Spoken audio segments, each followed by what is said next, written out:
Shri Krishna Chaitanya Prabhu Nityananda Shri Advaita Gadadhara Srivasa Gaura Bhakti Shri Radha Krishna Gopalpuna Shri Ramakrishna Ramakrishna Gaurvanti Shri Vrindavananti Shri Karnapuranti Shri Navadvip Mayapuranti Sangamayan Yamunamaiti Bhakti Devi Tulsi Devi Shri Gaura Premanande, all those who get all those who get all those who get all those who go and Shri Gauranga, all those who get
Hare Krishna, everybody. Welcome. My name is Krishna Gulal Das, and I'd like to welcome you all to our Sunday Feast program. Maybe I'll start off by asking if there's anybody here coming for the first time. Any guests? Krishna, welcome, welcome. I think it was Nate. Yes, Nate? And your name, sir? Mario. Nice to meet you. Somebody else also new for the first time? It's just the two of you? Yes? Wonderful. Thank you. I think I saw some faces. I think I saw Mario yesterday on the monthly Sankirtan festival, where devotees went out to chant Hare Krishna. We were doing much of what we were just doing right now. And we had some prasadam that was being distributed, some nice vegetarian offerings, and books. There's books at the base, and lots of books for people to give out. And so, welcome. So happy that you managed to kind of make it here and join us here at the temple.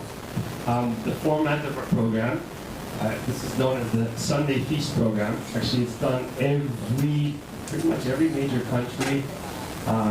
In many countries, there's many temples, many cities that do this internationally. The Sunday Feast program. It's kind of like an open house. An open house program where people get to come and kind of see what this science of Krishna consciousness is all about. What is this Krishna? That's there, right? Who is this Lord Chaitanya, Lord Nityananda, these personalities that we have here on the altar? And this is not working.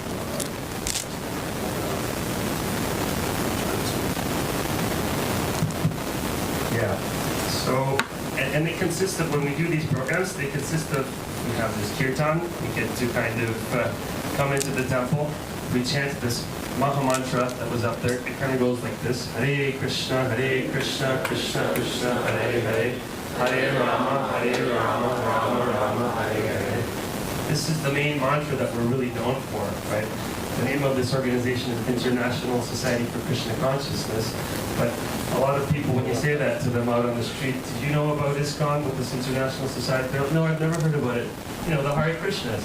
Like, oh yes, the Hare Krishnas. You mean they were in the airports, you know, back in the 1970s and 60s? Yes, that's us. And so this is the process that was kind of brought to us by our teacher. His Divine Grace, Srila Prabhupada, we have a Murti of him on the side. He laboriously, out of love and devotion, brought this movement here to the West in the late 1960s, well, early 1960s, maybe 65, was it? Yeah.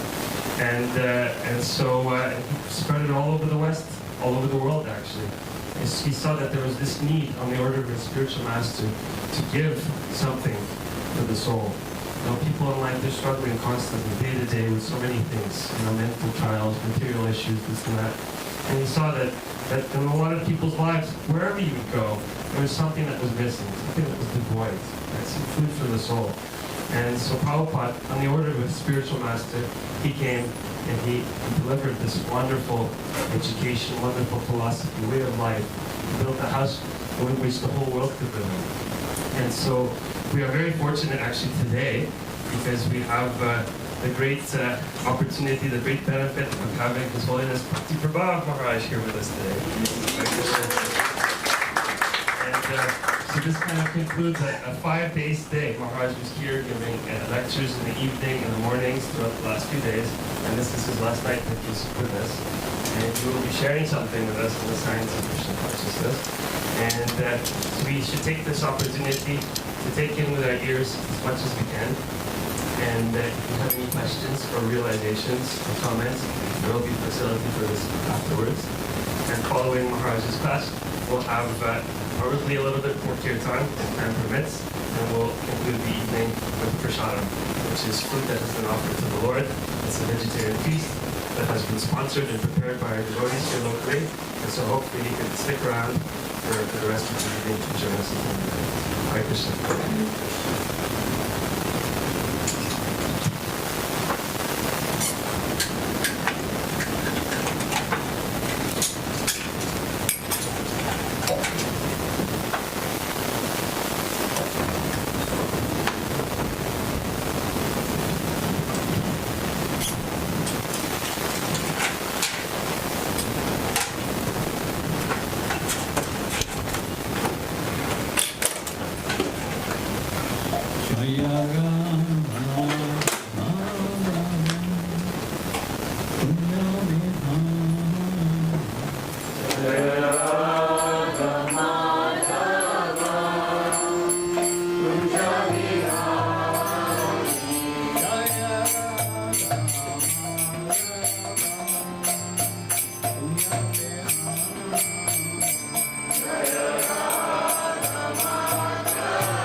the Bhagavad Gita with you. Bhagavad Gita means the son of God, and according to the Vedas, God, his name is Krishna, or is also called Vasudeva. Therefore, before reading from the Bhagavad Gita, we glorify Krishna, the speaker of the Bhagavad Gita, with the following words. Om Namo Bhagavate Vasudevaya. Om Namo Bhagavate Vasudevaya. Om Namo Bhagavate Vasudevaya.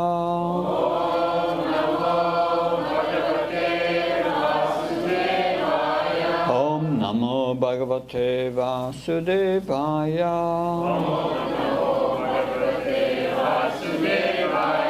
We will be reading from the 6th chapter of the Bhagavad Gita, Dhyana Yoga. In this chapter, the process of Ashtanga Yoga, eightfold process of yoga, is explained.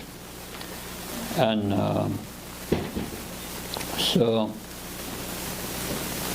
Krishna explains this. Come a little closer. More people come. Good.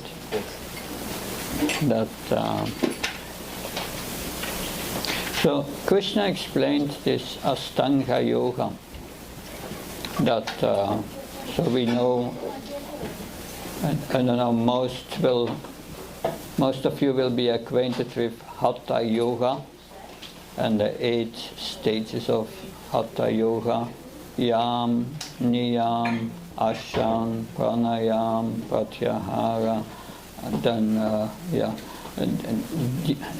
Dharan, then Dhyan. There's one I'm missing, but anyway, 8 stages of yoga. And Krishna had explained this yoga, which is meant to fix the mind on the absolute truths. But it entails the controlling of the mind. To control the mind. But after hearing the whole process, Arjuna says, that's not for me, that's not practical. That controlling the mind, it's like trying to control the wind. And you can, if there is a big wind outside, hurricane or whatever, you cannot go outside and say, stop, stop. No, cannot control it. And he said, the wind is like that, I cannot control it. It's not for me, Arjuna. And now we will recite together verse 35 of this chapter, which is the reply of Krishna. So, it starts with Shri Bhagavan Vacha. Bhagavan means God. Bhagavan, one who is full of 6 opulences. That it's the richest, the most renounced, the famous, the most powerful. So this, and Krishna has all these opulences in unlimited ways. That was called Bhagavan. The one possesses all these opulences. So the verse starts, Shri Bhagavan Uvacha Asamsayam Mahabaho Mano Duniham Chalam Abhyasena Kaunteya Vairahyena Sahrihayate.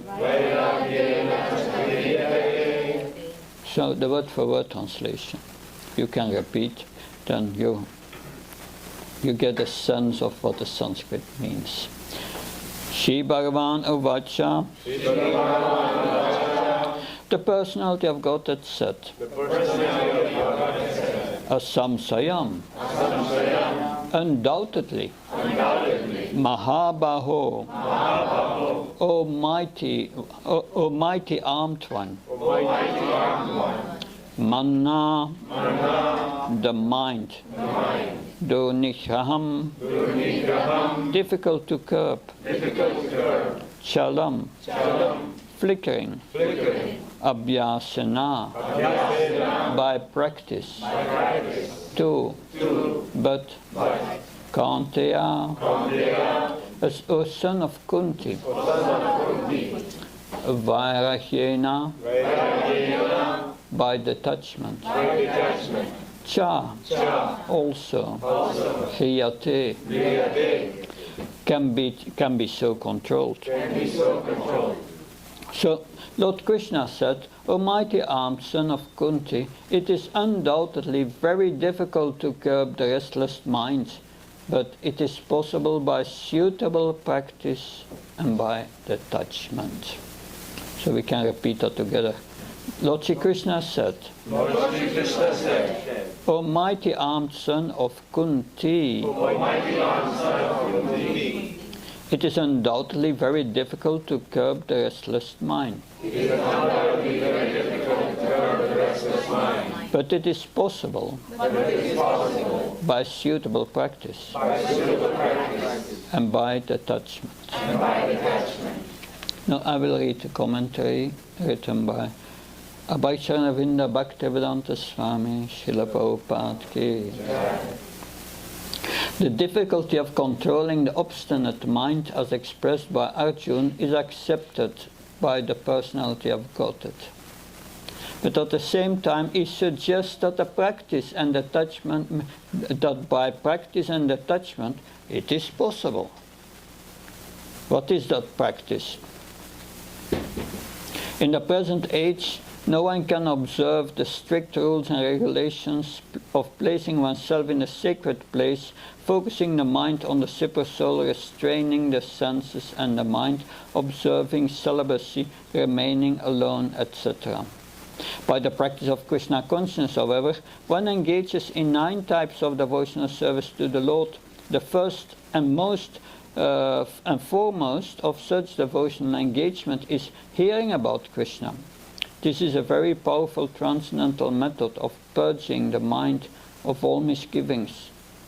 The more one hears about Krishna, the more one becomes enlightened and detached from everything that draws the mind away from Krishna. By detaching the mind from activities not devoted to the Lord, one can very easily learn Vairagya. Vairagya means detachment from matter and engagement of the mind in spirit. Impersonal spiritual detachment is more difficult than attaching the mind to the activities of Krishna. This is practical, because by hearing about Krishna, one becomes automatically attached to the Supreme Spirit. This attachment is called Parasanubhava, spiritual satisfaction. It is just like the feeling of satisfaction a hungry man has for every morsel of food he eats. The more one eats while hungry, the more one feels satisfaction and strength. Similarly, by discharge of devotional service, one feels transcendental satisfaction as the mind becomes detached from material objectives. It is something like curing a disease by expert treatment and appropriate diet. Hearing of the transcendental activities of Lord Krishna is therefore expert treatment for the mad mind, and eating the foodstuff offered to Krishna is appropriate diet for the suffering patient. This treatment is the process of Krishna consciousness. So before we comment on this verse, we are praying to our spiritual master and Srila Prabhupada with the following words. Om Mahyanati Manasya Jananjana Shanakaya Sakshurun Militam Yena Tasmai Shri Gurave Namah Nama Om Vishnupadaya Krishna Pristaya Bhutale Srimate Bhaktivedanta Swami Iti Namine. Namaste Saraswati Devi Gauravani Pracharini Nirvishesa Sunyavadi Paskachai Dasatarani Srila Prabhupada Ki. So Arjuna said, I cannot do it. But Arjuna was a very qualified person. Srila Prabhupada said, this was 5,000 years ago. Arjuna could not do this yoga practice. But Arjuna was 1,000 times more qualified than all of us, Srila Prabhupada said. So nobody can really do that yoga, following that yoga process. Maybe a few in the Himalayas can do it, but that's it. That it's not practical, especially not in this age. Therefore, the Vedas prescribe different processes of self-realization according to the age. And there are 4 ages which are coming back in a cyclic way: Satya Yuga, Treta Yuga, Dwapara Yuga, and Kali Yuga. And the process in Satya Yuga, everyone was much more elevated and pure in consciousness. And there the process was meditation, because they were pure in their consciousness, they could directly meditate. But in our age, that's not possible. But then, in Treta Yuga, the next age, some disturbances came into the mind and so on. And the process for that age was fire sacrifices, jagyas. We do that also sometimes. And the process for Dwapara Yuga, that was the previous age, is deity worship to control the mind. So we are also doing deity worship. And the process for Kali Yuga is the chanting of the holy names. So there's a process suitable for every age. And therefore, Srila Prabhupada translates here, it is possible by suitable practice. The practice must be suitable.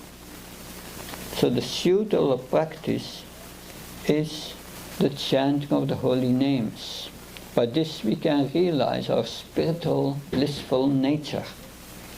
That just by chanting these holy names. Because the conclusion of the Gita, Krishna says, Manmana bhava madbhakto, machi mam namaskro, mama vesha satyam te pratichaya prayosime. Krishna instructs everyone, you should fix your mind on me. Focus, yoga means fixing the mind on the Supreme Lord.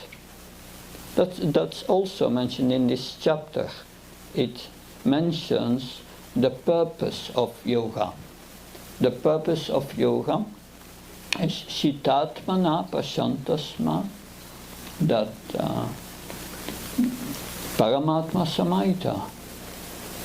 That's Shita Atmana, the mana, the mind. Chitta, the mind should be controlled.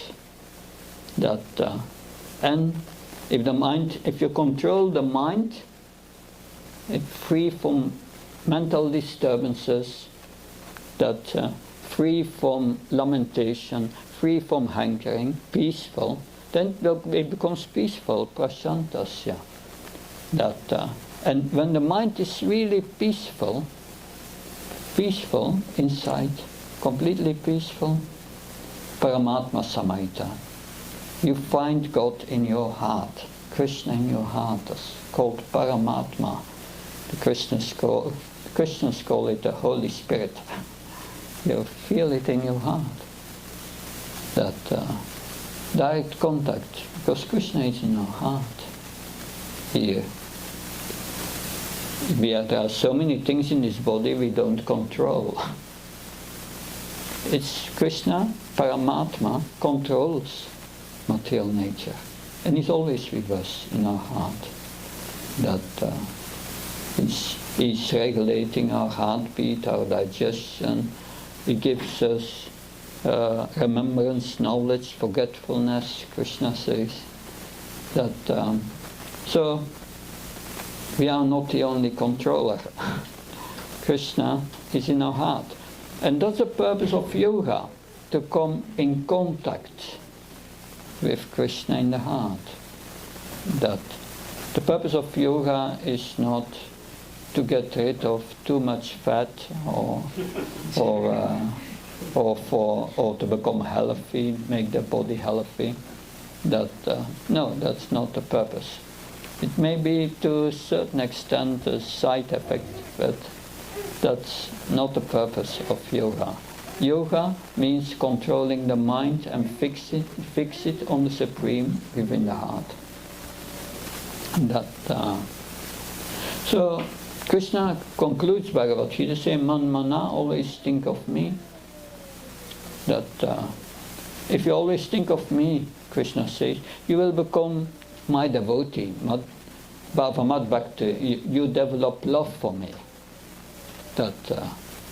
And when you develop this love, you will worship me, Machai, Mam Namaskar, you will offer me respects. So that's the conclusion. And in the next verse, Krishna says, Sarvadam Prachya Mam Kam Saram Vacham Tvam Sarvapabhya Muksishya Machya. He said, you follow just these instructions. You surrender to these instructions. This is important. All the other things that I told you are secondary.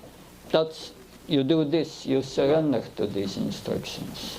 And when you surrender to these instructions, then I will take care of you.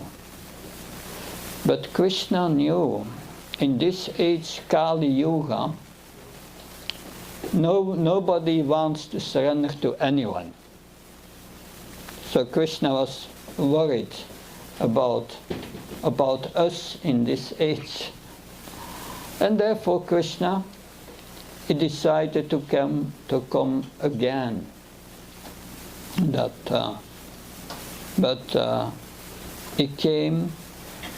He decided to come in the form of his own devotee to show this suitable practice.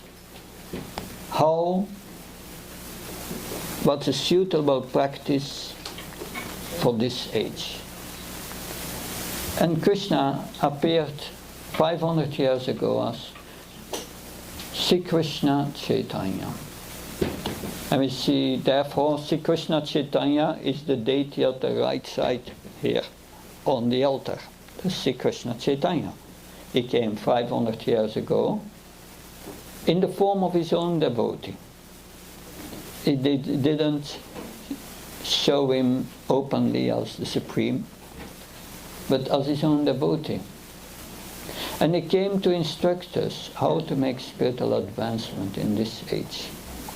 And he brought a gift to us from the spiritual world. And that gift comes from the spiritual world.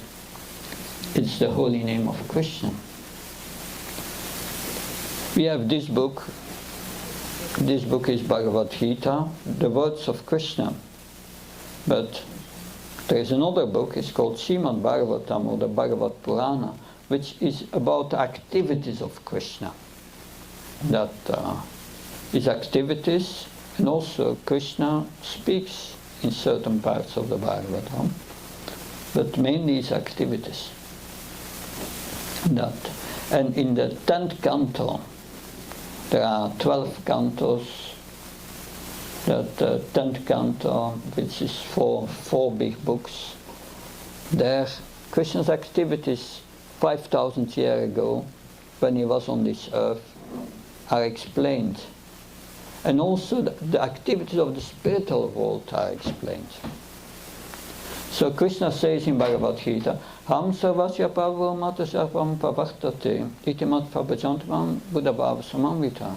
He says, I'm the source of the material and spiritual worlds, Krishna says. And one who knows this develops love for me. That bhava love. So there are material and spiritual worlds. We are in the material world here.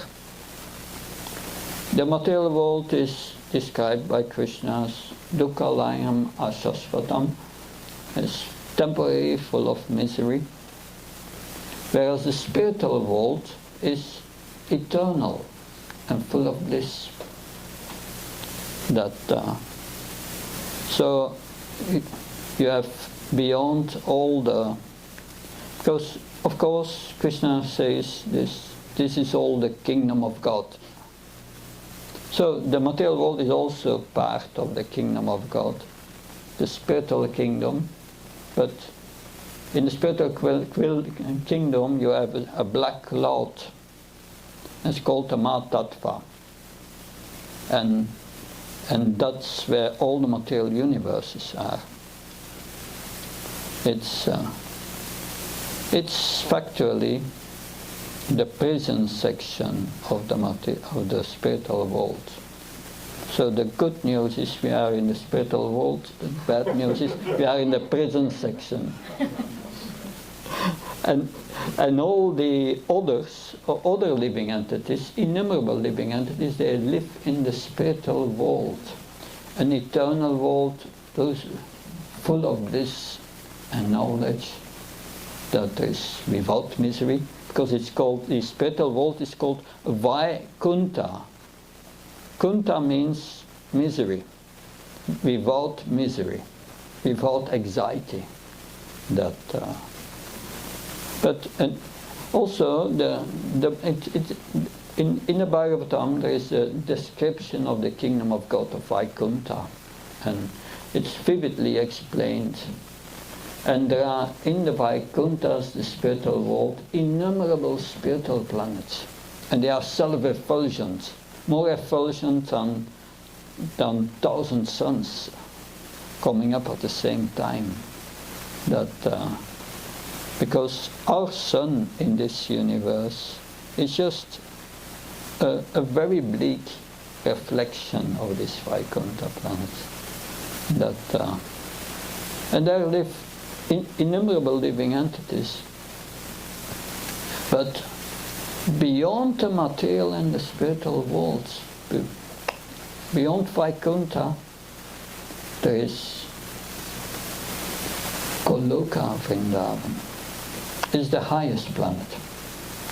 And Krishna calls this highest planet in the spiritual sky my Paramdham, my highest abode.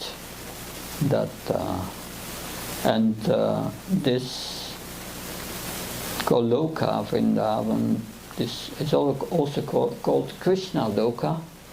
It's bigger than all the Vaikunta planets together. And that is the highest planet in the spiritual sky. And there all the residents of Goloka Vrindavan, what are they doing? That's described in the 10th canto of the Bhagavatam. Krishna's mother Yasoda is churning butter, and she's constantly singing the glories of Krishna. And Krishna dances with the cowherd girls in the rasa dance, and when he disappears, the gopis, the cowherd girls, start to chant Krishna's names. And they chant it with so much love that Krishna has to reappear again. So this chanting of these holy names is very powerful. It comes from Goloka Vrindavan. And the name of Krishna is non-different from Krishna. All Krishna's energies are in the holy name. And this holy name comes from there, from the spiritual sky, Goloka Vrindavan. And it was brought to us by the master of Golok, Krishna, that the Supreme Personality of Godhead himself. The master of Golok brought it to this world through the medium of he appeared as Sri Chaitanya Mahaprabhu. He brought himself the holy name, and 500 years ago, and he spread it all over India. And Lord Chaitanya said, this is in Chaitanya Mangala from Lochan Das Thakur, one of the biographies of Sri Chaitanya Mahaprabhu. There Lord Chaitanya says, in the future, if some escape to foreign countries, my Sena Bhakti devotee, my expert field commander, will travel all over the world and save them by spreading this holy name all over the world. Because Lord Chaitanya spread his holy names in India only. But then 500 years later, it was Srila Prabhupada who spread it all over the world, who came to America, who went practically to all countries in the world and spread the holy name everywhere. So that's how this holy name comes here, from Goloka Vrindavan. Now what happens if you chant this holy name in an appropriate way? What will happen? This holy name will bring you to Goloka Vrindavan. So it comes from Golok, it's brought here by the master of Golok, given to us by Srila Prabhupada, and when you chant it, you go to Golok. So that's the power of the holy name, that these powers of the chanting of the holy name are immense. That's unlimited. Like we are here in a body, and the spirit soul is within the body. The soul is the source of consciousness in the body. That if the consciousness is out of the body, the soul is out of the body, immediately it decomposes. So it's the soul that keeps this body alive. And that's our real self. And the spiritual spark, Krishna explains, is Mamaivam Sushivilaka Shiva Bhuta Sanatana. The spiritual spark is a part and parcel of me. We are a spiritual spark of Krishna. That spiritual spark is made of the same substance as Krishna. But it's very limited, but still very powerful. What is the soul made of? Satchitananda. It's eternal, full of knowledge and bliss. That's our real identity. And we are eternal. We are traveling from body to body because of our karma, because of material desires, because of our desire to exploit this material nature. But that desire is contrary to spiritual consciousness. Spiritual consciousness means acting according to one's constitutional position, according to one's real identity. And who are we? We are a part of Krishna. And we are a servant of Krishna. And what is the soul hankering for? Everyone is hankering for that. We want to love and be loved.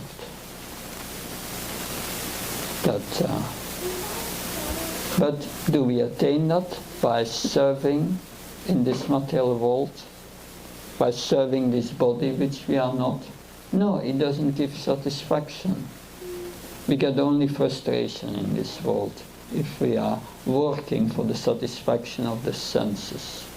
That's what Krishna says in Bhagavad Gita. If you only work for the satisfaction of the body, which is very temporary, and the senses, and only want sense gratification, you live in vain for nothing. That because you get only reactions. So this is the concept of karma, that if we act on our own behalf to exploit material nature, then we get karma. And the karma means reactions in next life. But if we connect with Krishna through love and devotional service, then we become free from that karma. And the process to control the mind, is to engage the mind in thinking of Krishna. And that's a very important point, that many try to detach themselves in a very artificial way, and it's very difficult to do that. But instead to detach ourselves from matter, we should become attached to the spiritual, to Krishna. And that is what Krishna says: engage yourself in spiritual activities. Spiritual activities is what they do in the spiritual world. And what do they do in the spiritual world? Kirtan. Krishna says in Bhagavad Gita, a Mahatma, Mahatmastu Mahaprata Devim Prakatyasvita. A Mahatma is one who knows how to connect with the spiritual energy. And Krishna explains in Bhagavad Gita how to connect with the spiritual energy. In the next verse, Sadatam Kirtayantamam, Yatanta Sadritavata. With great determination, the Mahatma is doing Kirtan, chanting of the holy names, and acting for the glorification of Krishna. So there are different processes of devotional service, but to make spiritual advancement, Prabhupada explains, we should engage the mind in hearing about Krishna, in then speaking about Krishna and remembering Krishna. These are the most important processes. And one of these processes, the most powerful, is the chanting of the holy names. If you chant the holy names, then automatically that the mind will be controlled. Because the mind must be engaged in something. It's very difficult to stop all engagement.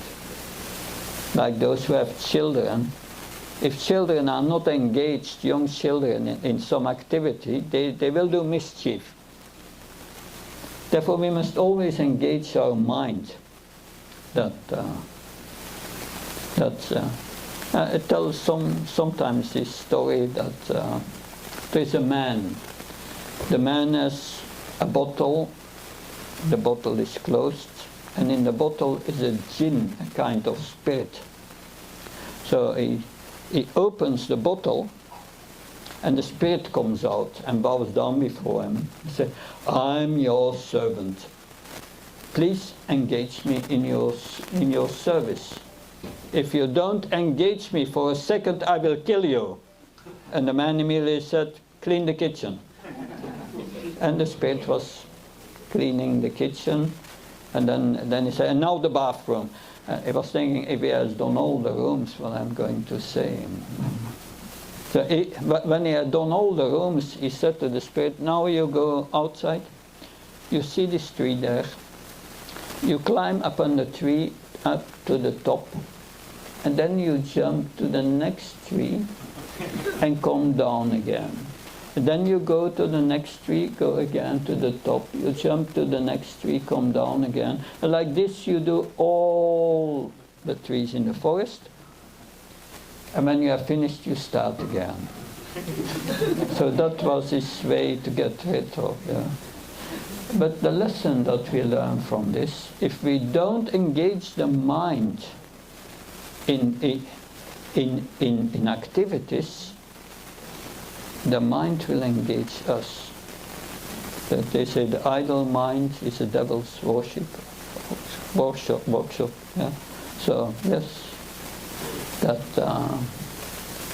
so we must always engage the mind, and that's the process of Krishna consciousness, explained here in the purport by Srila Prabhupada. We must engage the mind in 9 poses of devotional service. And the most easiest method is chanting these holy names. Hare Krishna, Krishna Krishna, Hare Hare, Hare Ram, Ram Ram, Hare Hare. If we chant these holy names in an appropriate way, it will remove all our karma and stop our traveling from one body to another. Remove our karma. We will get rid of all material desires, desire to exploit in this world, and we will cultivate a service attitude. So we will become purified. And the more we become purified, we will develop love for Krishna. So that are the effects of the holy name. But these effects of the chanting of the holy name will only manifest if we chant it in an appropriate way. And that appropriate way has been explained by Sri Chaitanya Mahaprabhu. Sri Chaitanya Mahaprabhu said that Trinata Pishna Nityanata Ora Visaishna Amana Namanalina Kirtanya Sadari Nadanam Najan Nasunnarim Kavdava Sri Sakami Mamajami Jamamishpari Bhavata Bhaktya Hait Pitvayi. He said one should be more humble than a grass in the street, and more tolerant than a tree. One should not ask honor for oneself, but be ready to give all honor to others. In that state of mind, one can chant his holy names constantly, and one should not hanker for wealth in this world, for association with beautiful women or men, or one should not want any followers. One should just want to serve Krishna, God, to serve Krishna, and even if that means birth after birth. So that's the right mood in which to chant. But it should be done, the chanting, by giving up our offensive mentality to control this material nature. And therefore, there are 10 offenses to be avoided that we will not go in this detail, but you can avoid these offenses by chanting in the appropriate mood. And I want to finish with that by explaining this mood based on analogy. An analogy that Srila Prabhupada many times in his lectures mentions. The analogy is like a child crying for the mother. So this, of course, when we chant Hare Krishna Maha Mantra, it gets 3 seats, you can say. Hare, Krishna, and Ram. And this chanting of the Hare Krishna mantra is a spiritual call for the Lord and His energy to give us protection, spiritual protection. It's exactly like a genuine cry of a child for the mother's presence. And this mother, this transcendental mother, is Hara. In the vocative Hare, we find it in the mantra, that which represents Srimad Radharani in Goloka Vrindavan, the eternal concept of Sri Krishna. And this Mother Hara will help us to get the mercy of Krishna. Therefore the Lord reveals him to someone who chants this holy name of Krishna sincerely. So we must learn to chant it sincerely. And that's like the mood of a child calling for the mother. There are different nuances. One is certainly the child is feeling helpless. So we should feel helpless in this world. Only Krishna can help us. So, because a small child cannot survive with the mother's care. When children have good parents, they don't need to think about their own maintenance or protection. That if they are thirsty or hungry or tired, they go to the mother. They climb on the mother's lap and go to sleep. If they are frightened and distressed, they run to the mother for shelter. And the mother is happy to provide what is needed. So that's the nature of the relationship. So when we chant with a mood of dependence on Krishna, that Krishna will reciprocate. It's like the mood is Krishna, your material energy is too strong, I cannot overcome my material attachment. I cannot overcome my illusions of identifying with this body and this mind. I'm hopelessly caught up in this identification with the body. And so then, yes, I need your help. So then Krishna is very happy to accept our invitation and come to his rescue.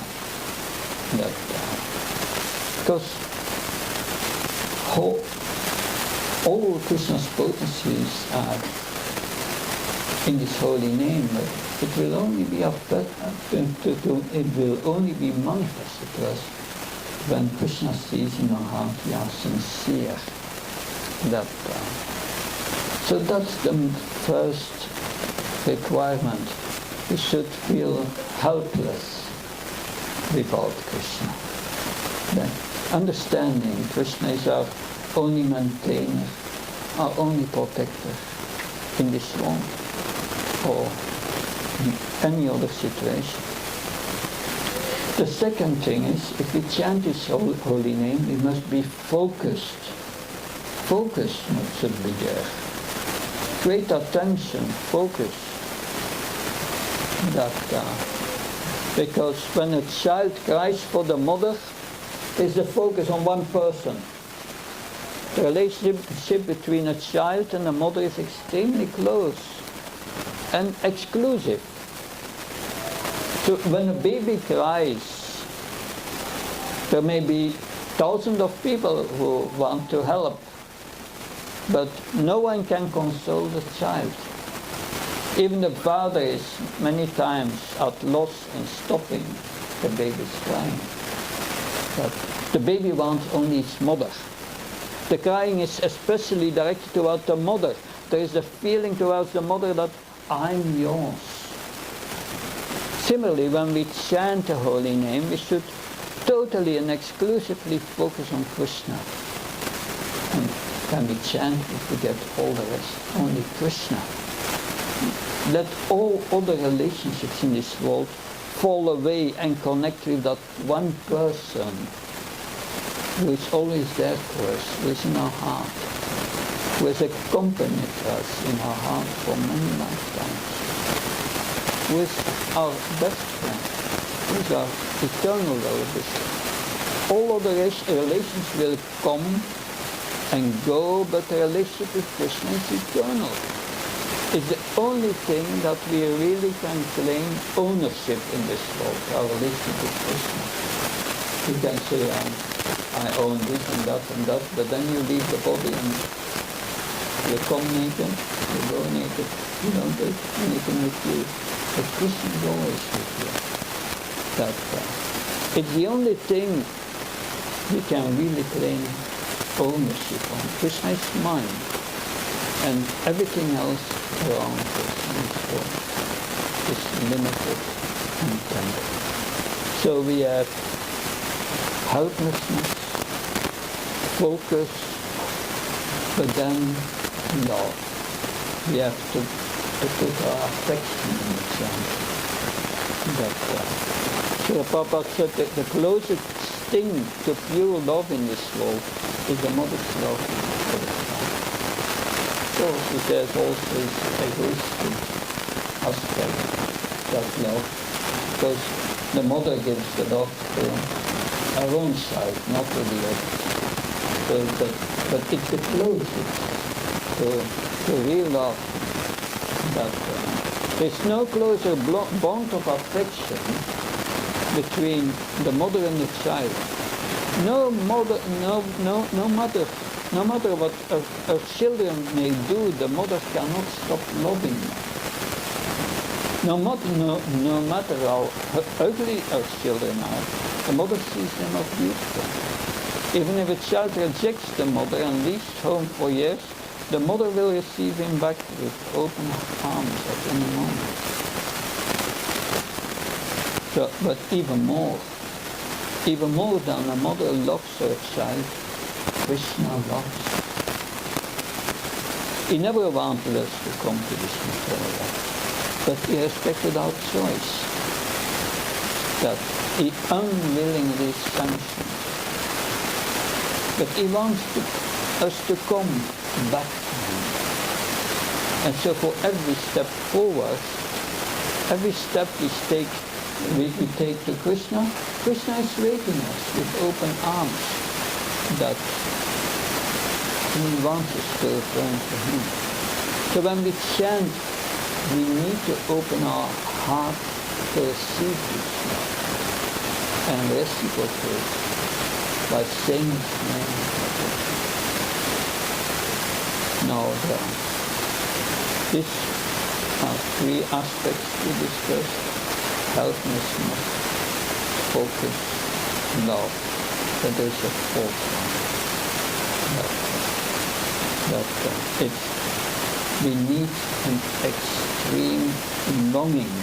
The child is not just speaking to the mother, it's calling out loudly, it's desperately crying, the child. If there is no tomorrow, the child wants the mother's comforting presence.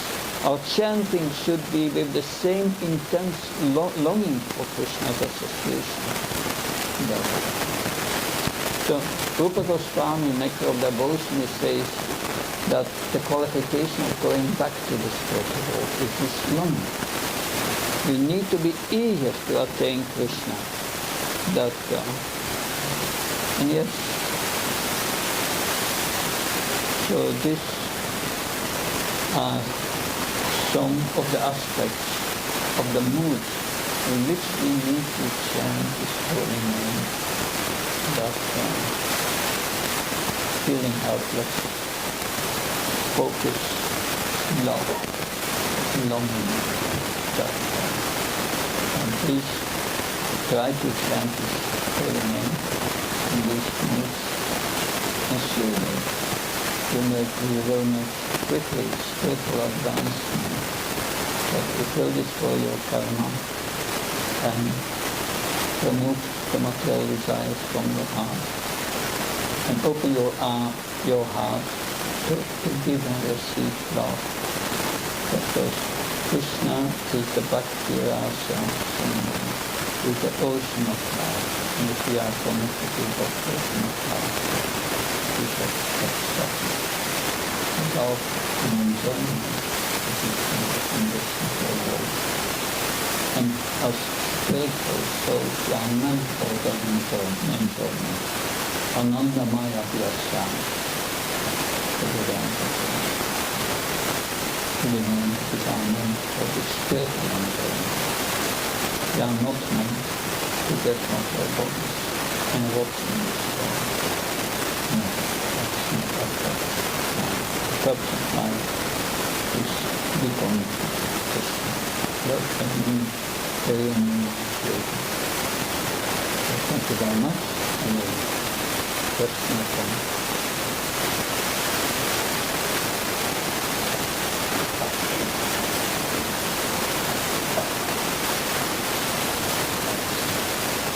If you have any questions, or reflection on what Maharaj spoke about, you can anytime if you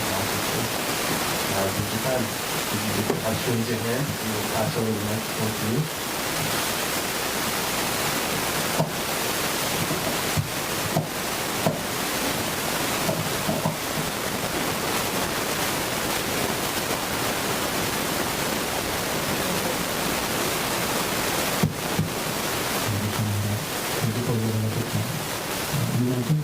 Krishna's name is non-different. So how to realize that while we are chanting that Krishna's name is non-different?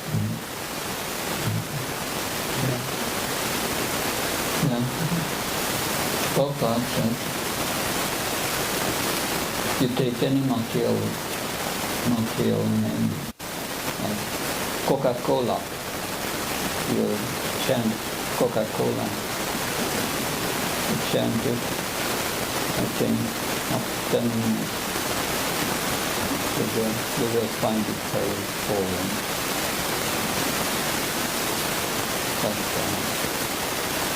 But most devotees, they are practicing for years, chanting, and they feel the effect. They feel the effect. Purifying effect, and they become more and more happy. And Srila Prabhupada said,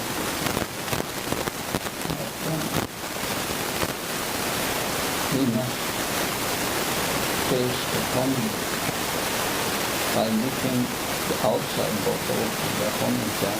We will not get the experience. We have to practice it to experience it and follow the process properly. Rupa Goswami says that things first, Akasa, Krishna, Namadi, and so on. He says, with our blunt material senses, we cannot experience the holiness with our material senses. It's not possible.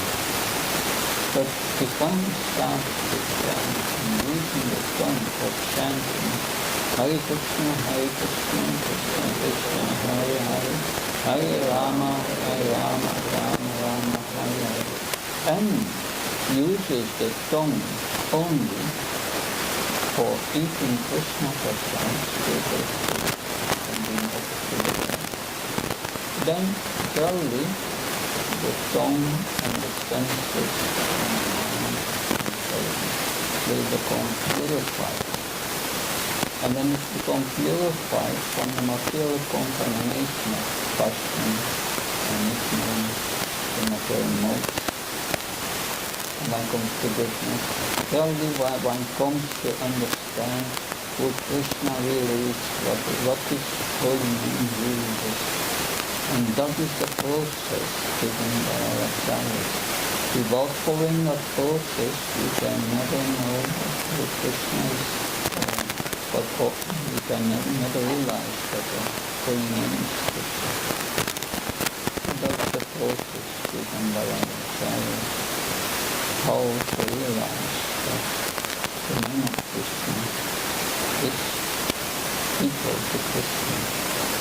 That's at least the beginning of the process.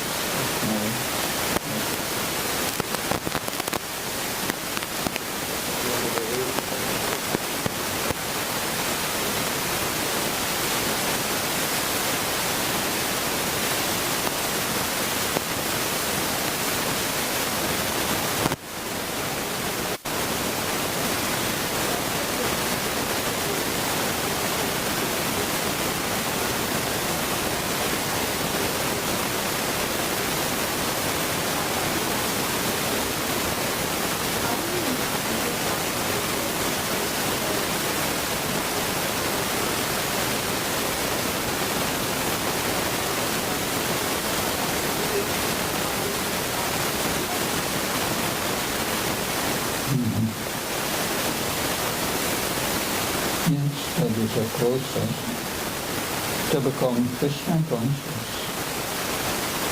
in the moment, in early morning. Early morning is goodness. Early morning is the best practice for spiritual activity. When we chant these holy names in the early morning with great attention and respect to with longing, with helplessness, with love, then it gives us spiritual strength.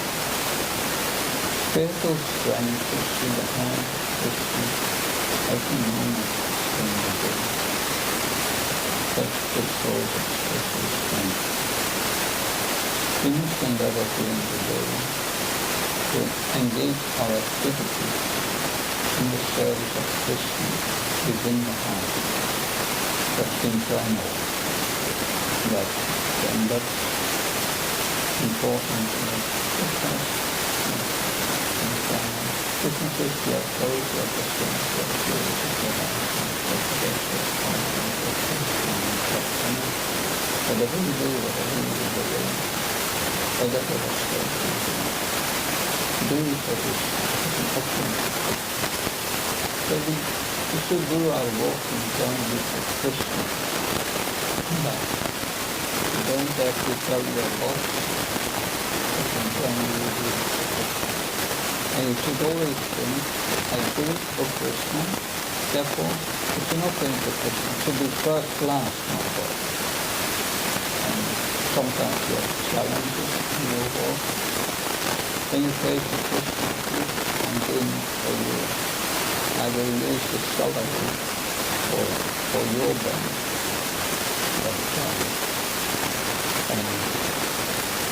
Please help me. You see what happens. Krishna says, Sadasana Vishnu Krishna, and keep it in your heart. Committing tremendous knowledge of the destiny. But knowledge to act in certain situations. Krishna will give you what we are asking and promising and will use in your service. But we have to try this out. And that experience will give you strength. As Krishna does with us. And you have to use the result of your work in service. That means that your house you turn into the temple. Simple way. You install a picture of Krishna or later the deities of Krishna. And you worship Krishna. You tell Krishna you are the master. And then you pay for your mortgage. You are paying for the temple. All your food you cook, you go shopping, you shop for Krishna, you cook for Krishna. You offer it for you. That's how we use everything in service. And that's the process that we do that sincerely, then we will start to see Krishna's hand everywhere. That's important to come in Krishna consciousness, understanding we are not the only doer in this. Krishna says, perfectly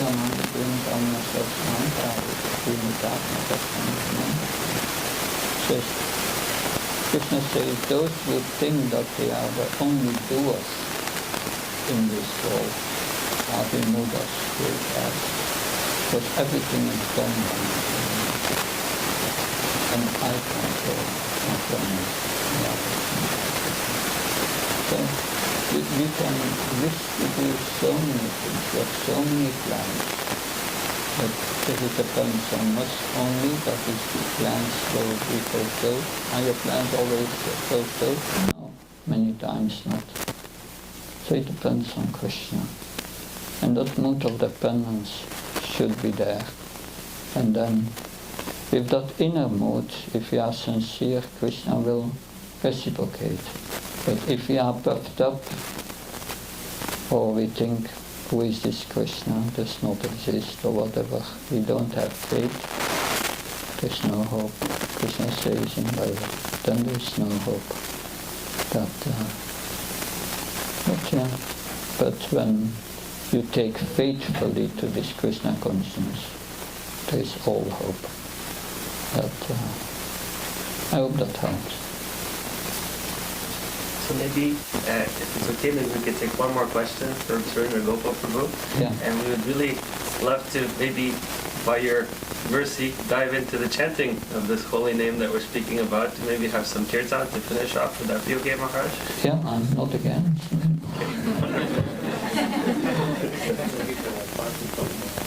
Okay, Surendra Gopal Prabhu said he magically partly already got his answer for you.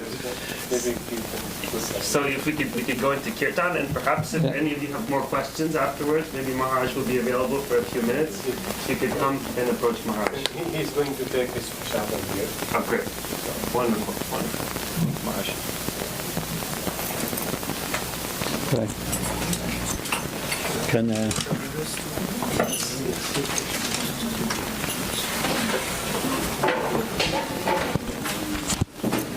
Bring a bigger table for Maharaj. Yeah. I'm thinking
Namaste Saraswate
Namaste Narasimhaya.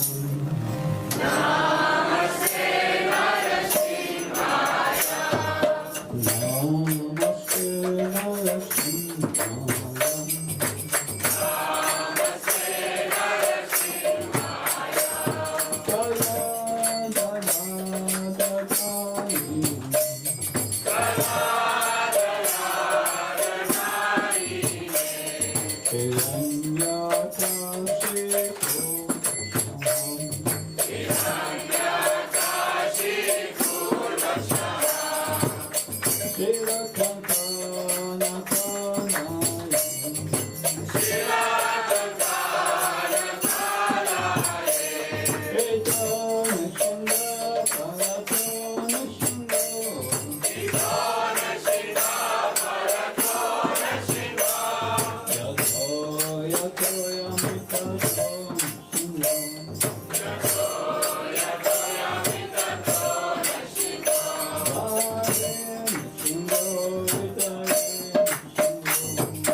HH Bhakti Prabhava Swami Prabhupada ki Jai Krishna Paramahamsa Prabhupacharya Sutara Sati Srimad Srila Bhakti Siddhanta Saraswati Goswami Srila Prabhupada Ki Sri Guru Parampara Ki Sri Rup Sri Sanatan Sri Bhatanath Sri Prabhupada Bhattacharya Sarvanath Ki Ananta Koti Vaishnava Ki Ramacharya Snaridas Thakur Ki Thanks Guru Sri Krishna Chaitanya Prabhu Nityananda Sri Advaita Gadadhar Sivan Samatram Bhaktivinoda Ki Sri Sri Radha Krishna Gopinath Shyama Kunda Radha Kunda Govardhan Ki Sri Vrindavan Nam Ki Sri Navadvip Mayapur Dham Ki Gangama Yaman Mai Ki Bhakti Devi Tulsi Devi Ki Shri Gauranitai Ki Shri Gaura Premananda. All glories to the assembly, all glories to the assembly, all glories to the assembly, all glories to Shri Gaurani, Shri Gaurani.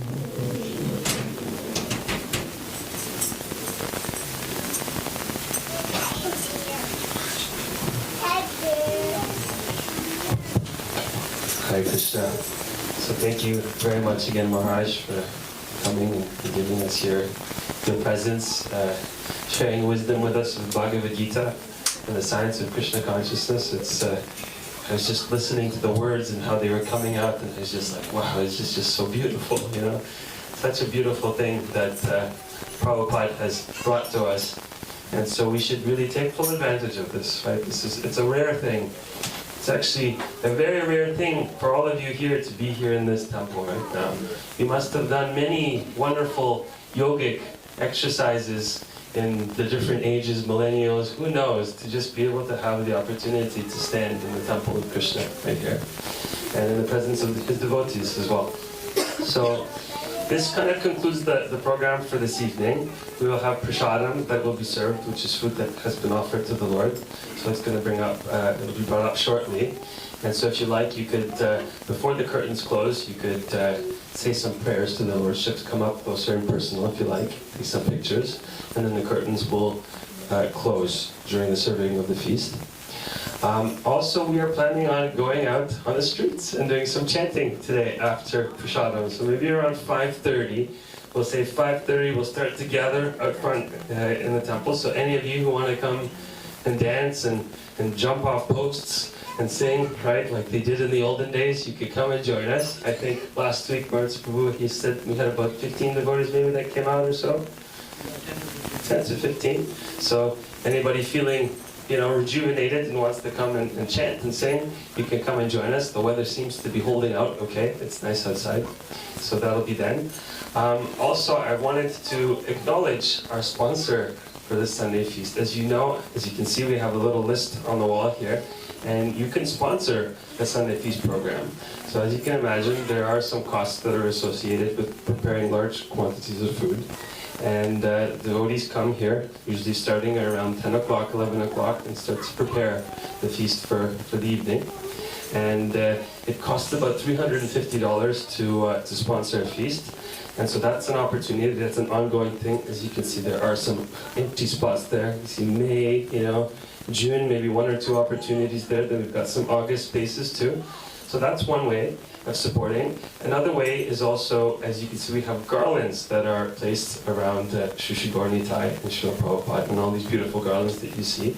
So it costs about $150 a week for us to have these garlands made every day. So if you'd like to sponsor a week of garlands, then you can also come approach us, and we can put your name on the list over there.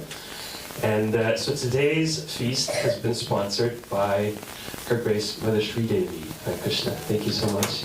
It is the anniversary of her late husband, Kumar Prabhu. This family has been supporters of our ISKCON temple for, it's been decades, years and years and years. And again, Mataji is coming and her family and sponsoring the Sunday feast, so we thank you very, very much. And we have a book for you actually, so we have some books for you to share and a garland, so maybe one of the Matajis could present and bring it up. Give it to her.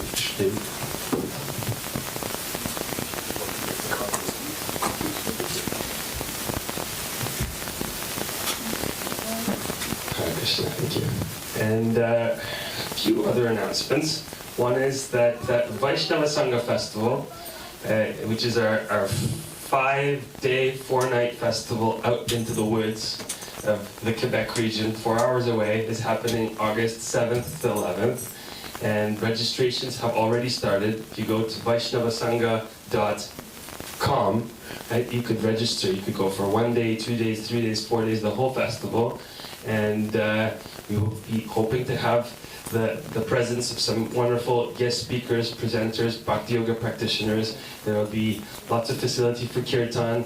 It's in cottage country, so there's a beautiful private lake there too, that kids can go swimming, anybody can go swimming, and kayaking, and they have some pedal boats and whatnot. So this is one of those opportunities that's not to be missed. You know, it's nice to chant the Hare Krishna mantra, and it's nice to, obviously, as we can hear, the effect of this process is very, very powerful. But it's even more powerful and effective if we do it in the association of devotees. Right? This is actually required. This is something that's recommended to us very, very strongly.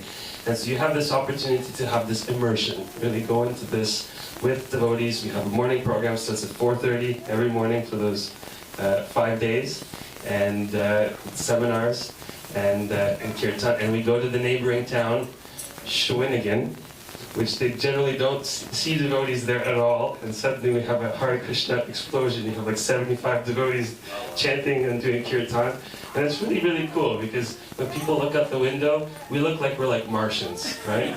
Coming, like here in Ottawa, it's like the city, right? Anything goes, but out there, right, in like French Quebec, right, it's really something that's neat, and you can see people really appreciate it. There's opportunities to connect with people. So put that on your calendar, August 7th to 11th. Okay, thank you so much. Hare Krishna. Oh, one more announcement. Hare Krishna, everyone. Once a month we have a very unique opportunity for service. Every first Saturday of the month we are doing temple cleanup. So next Saturday, June 1st, from 10 a.m. to 2 p.m. we will be cleaning the temple. Everyone is welcome to help us clean inside, outside, downstairs, in the kitchen, washing Krishna's pots, you know, cleaning the entrance always needs some touch here and there. Sometimes we're cleaning outside the street, so it looks nice when you are inside the temple. And everyone is welcome. We need handy people as well. If you are good with electrics, you know, changing the light switches, other stuff, we have lots of service for everyone. It's not once a month. Everyone is welcome to come and clean the temple every day, but you know, we are just gathering all the devotees once a month. So next Saturday, please come and help us. Thank you, Hare Krishna.